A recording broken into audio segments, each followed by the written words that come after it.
23 अगस्त 2001 की शाम Canadian airline air transit की फ्लाइट 236 टोरंटो एयरपोर्ट से पुर्तगाल के लिस्बन शहर जाने के लिए तैयार थी। क्योंकि ये 7 घंटे की नॉन स्टॉप फ्लाइट होने वाली थी, regular service and maintenance check करने के बाद इसमें 48 मेट्रिक टन फ्यूल डाला गया था। क्योंकि ये एक एयरबेस A330 जहाज था जो उस समय का सबसे एडवांस और सबसे सेफ एयरक्राफ्ट माना जाता था।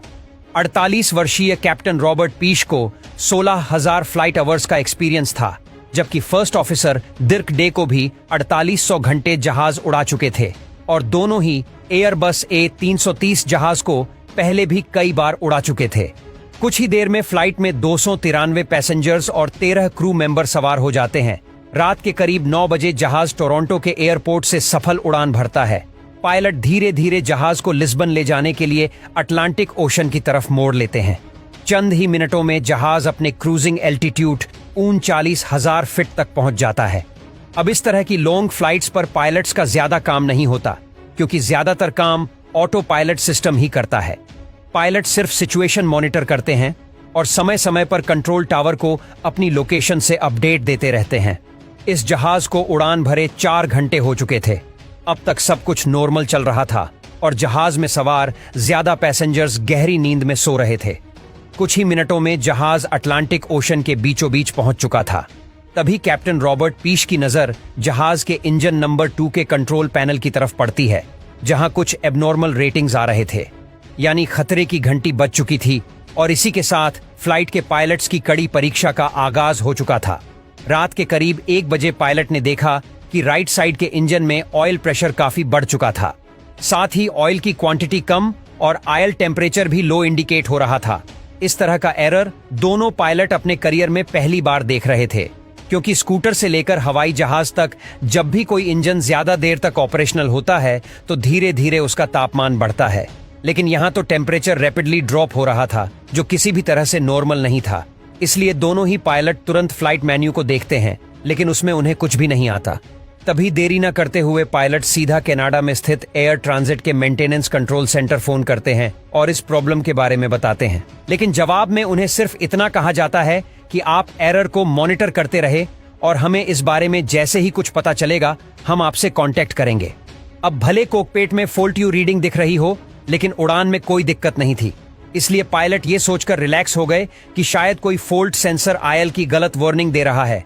लेकिन आगे उनके साथ जो होने वाला था वो हादसा आज भी एयर एक्सीडेंट के हिस्ट्री में काले अक्षरों में लिखा हुआ है। खैर, आधा घंटा बीत गया, तभी कॉकपिट के स्क्रीन पर कैप्टन के सामने एक और एडवाइजरी मैसेज डिस्प्ले हुआ। लेकिन ये मैसेज ऑयल से रिलेटेड नहीं, बल्कि फ्यूल से रिलेटेड था। दरअसल कमर्शियल एयरलाइंस का फ्यूल उनके विंग्स में इक्वल डिस्ट्रीब्यूटेड होता है, लेकिन स्क्रीन में वार्निंग दिखी कि लेफ्ट विंग के मुकाबले राइट विंग में फ्यूल कम है। लेकिन ये परेशानी भी पायलट को ज्यादा बड़ी नहीं लगी, क्योंकि कई बार सिर्फ कुछ लीटर फ्यूल कम ज्यादा होने पर भी ऐसी वार्निंग आ जाती है। तभी क्रॉस फील्ड वाल्व खोलकर फ्यूल को दोनों विंग्स में समान डिस्ट्रीब्यूट कर दिया जाता है। तो इस बार भी पायलट ने कुछ ऐसा ही किया, जिससे दोनों विंग्स में फ्यूल की क्वांटिटी इक्वल हो गई। मगर 10 मिनट के बाद कैप्टन को डिस्प्ले में फिर से लो फ्यूल वार्निंग देखती है।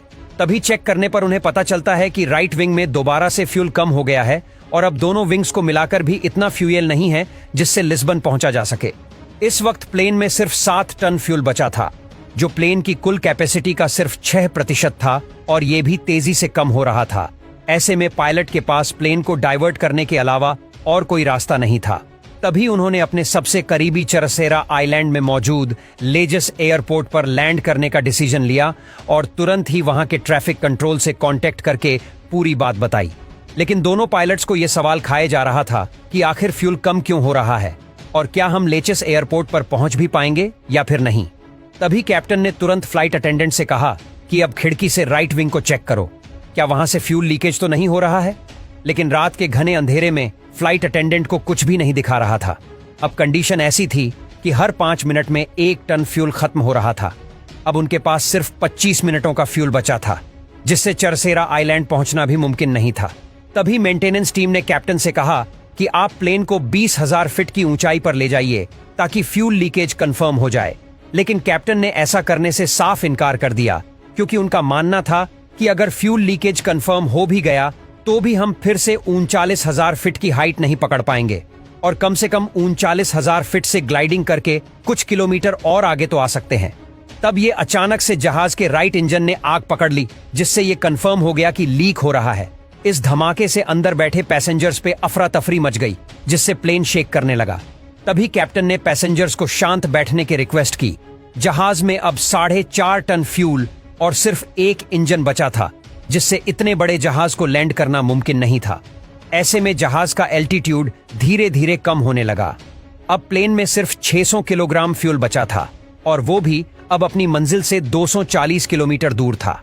तभी कैप्टन को जिसका डर था वही हुआ। प्लेन का लेफ्ट इंजन भी अपने फुल थ्रस्ट पर चलने की वजह से जल गया और अब फ्लाइट बगैर किसी इंजन के अटलांटिक ओशन के ऊपर फ्लाइट करने लगी।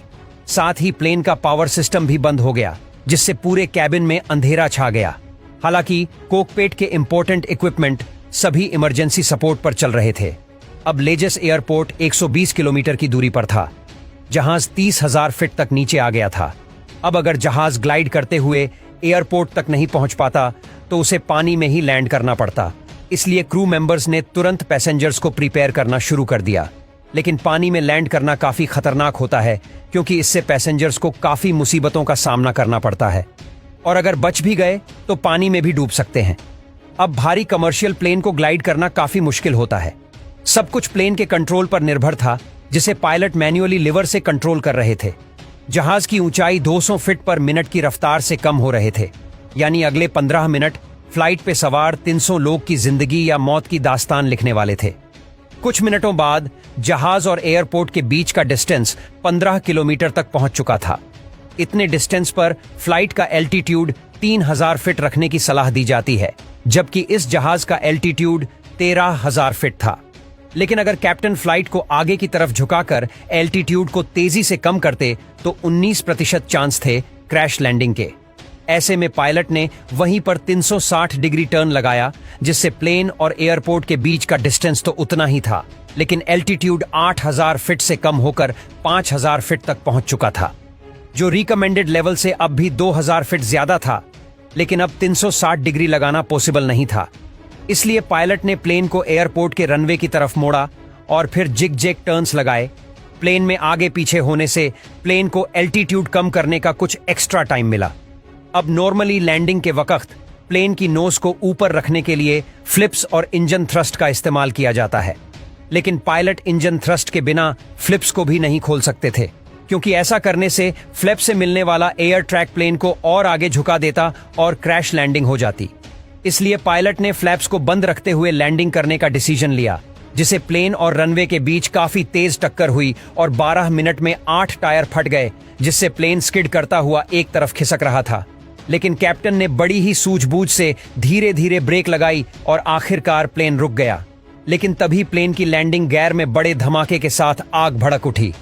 हालांकि रनवे के पास मौजूद इमरजेंसी क्रू ने उस आग को तुरंत ही बुझा दिया। इस तरह एयर ट्रांसिट एयरलाइंस के फ्लाइट 236 के जाबाज पायलट्स ने 306 मुसाफिरों और खुद की जान बचा ली।